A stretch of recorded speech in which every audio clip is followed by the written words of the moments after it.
oo mar dambe social media lasoo dhigo lasoo qarxiyo. Marka waxyaabahaas oo dhan waxay sababayaan ninkaas maanta gabar soo qarxiya aad arkaysid. Dhalinyarada qaar waxay leeyihiin ninkan legend waa legend ma aha. Ninkan gabadha masaakiinta uu soo qarxiyey beri maxaa u dambeynayo.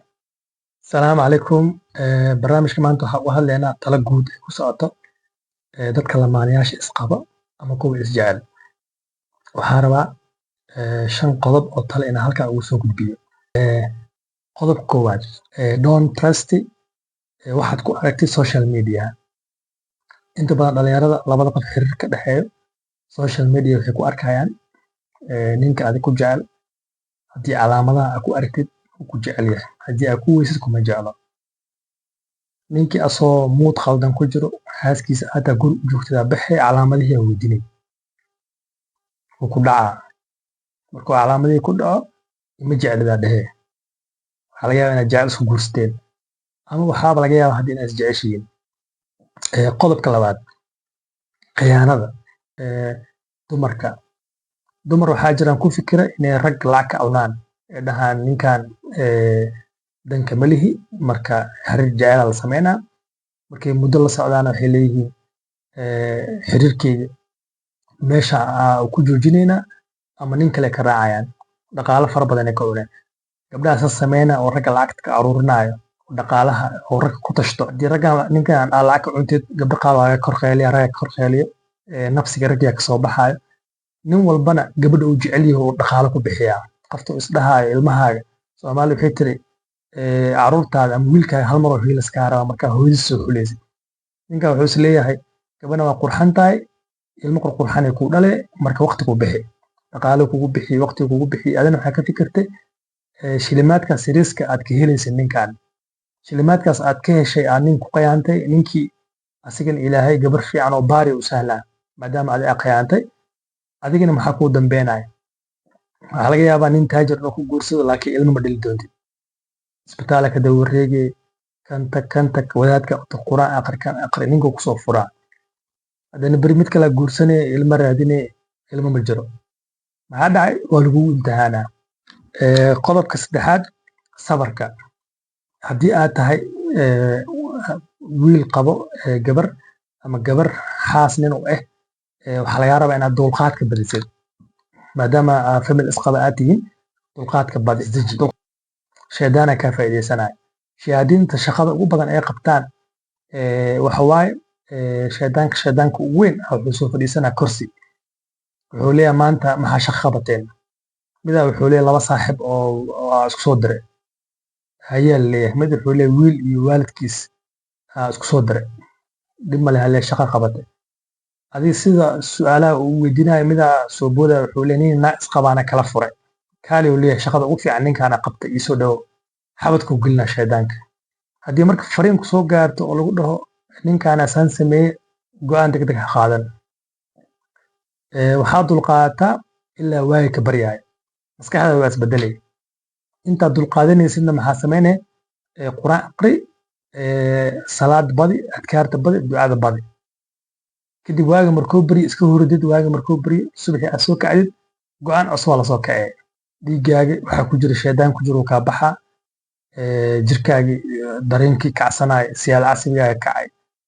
Dareemaha kacay neerfaha dhan kacay waa damayaan.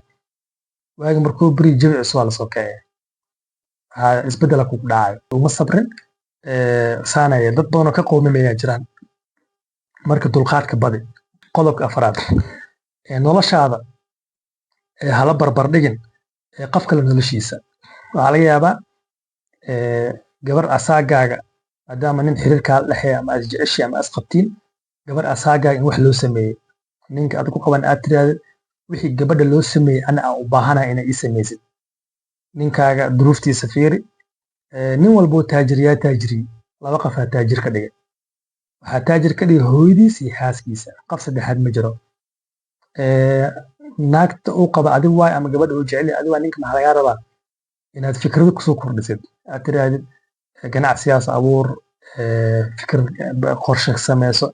Laakiin dad ku fikirtid ninka inta shukaansanaysan lacag ka dhimaysid goorma horumar gaara oo adag kugu aroosa ama ku aroosaay bir waa ka tagay adi nin kala raaca asigana banaa cidlo soo istaaga isku daysaa noloshaada qof hala barbardhig ninkan hadduu nin faqiir yahay ku qanac noloshaada haddii saaxiibka yahay saaxiib faqiir ku qanac nolosha waxaa la iskala bilaabaa faqiirtinimo qof taajirnimo ku dhasha ma jiro ninka oo faqiirkii aad saaxiibka la tahan adaa taajirka dhigi karo hooyadiis hadaysan joogin adaa qofka labaad eh haddii ninkaa hooyadiis joogtan hooyadiisa taajirka dhigayso labadaas dumar hadduu ninka ragga waayo inta badan way adag tahay inuu taajir noqdo marka dhiirigeli saaxiibkaaga dadka kale waxa kusoo aragtid ha ula imaan reerkaaga qodobka shanaad kalsooni waa inaad labadiina maadaama is doorateen hormoonaadka jirka bini'aadanka wuu isbedelaa wax la dhahayo waxaa jira organ la dhahayo hypothalamuska waxaa xukuma bulshada xukumaan oral society-ga bulshada maanta waxaad kusoo arkay waxyaabo la sheegayo oo oral society-ga soo maqlay oral society-ga markaad soo maqashid maskaxdaada waxaas leedahay alla waxaas ama ninkaaga ka suurtoodaa ninkii la imaanaya kalsoonidaada way dabcee because jirka bini'aadanka maxaa maamulo hormoonaa kontroolo hormoonkana maxaa kontroolo hormoonka waxaa kontroolo waxaad maqashid iyo waxaa aragtid waxaa maqashid iyo waxaa aragtaa wuxuu kontroolaa hormoonkaaga hadda dii maanta ereyo oo adig ku dhibaayo lagu dhaho markaad guriga hooyada aabba ku nooleed ilmaha yariiska ahayd gabdhaha qaar gaabay way nacbanaayeen markii gaabay la dhaho war gaabay ha idhin waa dagaale maxaa kacaya jirkaaga hormoonkaaga kacaya markii gabadha oo problem ay qabto oo ay dhibsanayso